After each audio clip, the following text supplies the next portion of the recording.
Tapos lang isukat. Lalaban na. O, nakita nyo na. Ang ganda ng color, di ba? Ang ganda ng fitting. Sorry.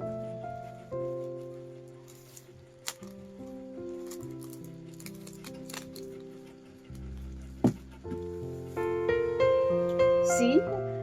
Ang ganda niya, di ba? So, XL yung pinili ko. Ito. Then, ito yung kanyang brand. Di ba? Yan. Then, tignan nyo naman, guys, yung tahe. See? Turn around. naman pala. Ayaw ayusin. Gandaan ka lang naman. Hindi naman gano'n pag-ikot eh.